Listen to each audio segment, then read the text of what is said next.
नमस्कार, मैं राकेश वर्मा आप सभी का स्वागत करता हूं आपके अपने परिवार एसएम गुरुकुल पर। बिहार के राजकीय मध्य विद्यालयों अर्थात वैसे सरकारी विद्यालय जहां पे कक्षा छठी से 8वीं तक की पढ़ाई होती हो, वहां पे अगले सत्र अर्थात 1 अप्रैल 2025 से शुरू होने वाले सत्र से कंप्यूटर की शिक्षा प्रदान की जाएगी 6 to 8 के बच्चों को। अब जब छठी से 8वीं तक के सरकारी विद्यालयों में पढ़ने वाले बच्चों को कंप्यूटर की शिक्षा प्रदान करनी है, तो लाजमी सी बात है कि सभी मध्य विद्यालयों में कंप्यूटर शिक्षकों की होना अति आवश्यक है। अब आप सोच रहे होंगे और साथ ही जब से आपने मध्य विद्यालय में कंप्यूटर की शिक्षा लागू करने की बात सुना होगा, यदि आप बेरोजगार हैं और आपके पास कंप्यूटर का ज्ञान है, आपने सर्टिफिकेट हासिल कर रखा है, तो आप सपना सजा रखे होंगे कि बिहार के सभी मध्य विद्यालयों में कंप्यूटर शिक्षकों की बहाली होगी नई भर्ती के जरिए। लेकिन आपके सपने बिखर चुके हैं, इसलिए कि हालिया एक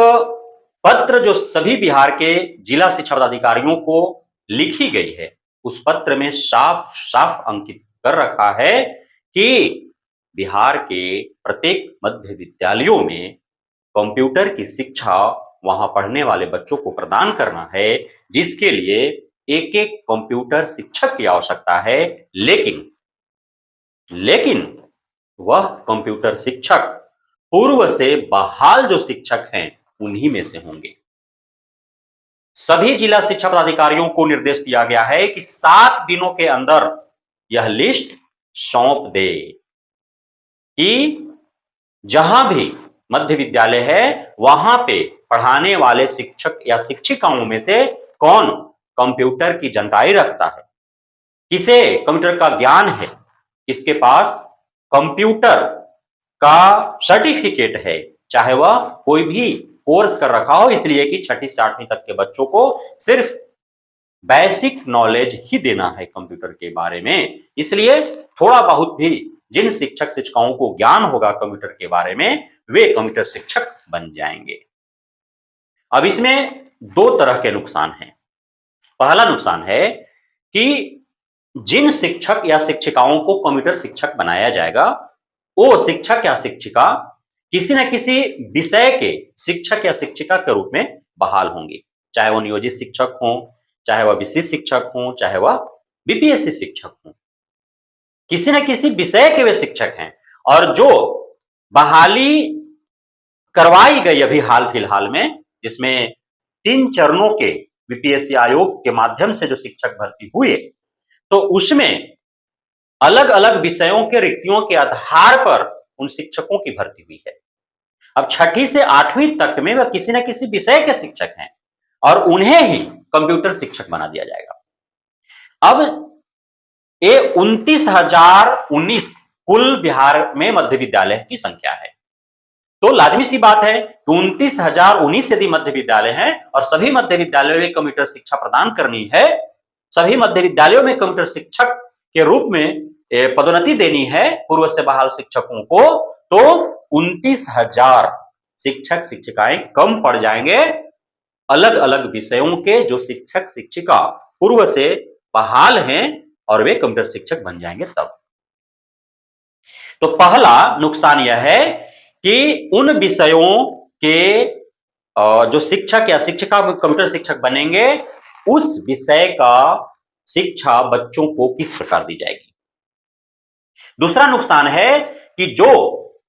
सपने सजा रखे थे जब से यह ऐलान हुआ है कि कंप्यूटर की पढ़ाई होगी 6 to 8 में, कईयों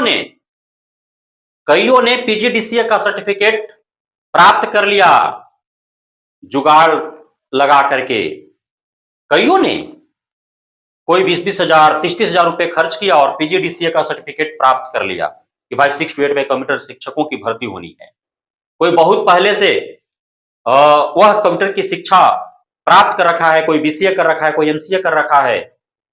कोई बीएससीआईटी कर रखा है, कोई एमएससीआईटी कर रखा है, कोई अन्य शॉर्ट कोर्सेज 6 माह साल भर के कर रखे हैं, तो सभी सपने सजाए रखे थे कि बड़ी संख्या में कंप्यूटर शिक्षक की भर्ती आएगी, तो उन बेरोजगारों को तो रोजगार नहीं मिला। और दूसरी तरफ छात्रों को भी नुकसान हो रहा है कि जिन जिन विषयों के शिक्षक 29,019 की संख्या में कंप्यूटर शिक्षक बनेंगे, आखिर उन विषयों की शिक्षा उन्हें कौन देगा? अब दूसरा सवाल यह उत्पन्न होता है कि जितने शिक्षकों को कंप्यूटर शिक्षक बनाया जा रहा है, क्या उसे रिक्ति मान करके और टीआरई 4.0 की जो भर्ती में आने वाली है, क्या उसमें उसे जोड़ा जाएगा? क्या 29,019 पूर्व से कार्यरत अलग-अलग विषयों के शिक्षकों को कंप्यूटर शिक्षक बनाया जा रहा है, तो क्या 6 to 8 में 29,019 नई अलग-अलग विषयों के शिक्षकों की भर्ती होगी? तो कई प्रकार के सवाल छोड़ जाते हैं। बहरहाल फायदे वाली यह बात है कि 6 to 8 के बच्चे जो सरकारी विद्यालयों में पढ़ रहे हैं बिहार के अलग-अलग जिलों में, तो उन्हें अब कंप्यूटर की शिक्षा प्रदान की जाने वाली है। लेकिन एक सुलभ प्रबंधन जो बच्चों को दिया जा रहा है, उसके साथ-साथ कई सवालात भी छोड़ जा रहे हैं, तो शिक्षा विभाग को इस पर गहनता से विचार करने की आवश्यकता है। बहुत-बहुत धन्यवाद आप सभी साथियों का हमारे साथ जुड़े रहने के लिए, बने रहने के लिए, प्यार देने के लिए, भरोसा बनाए रखने के लिए।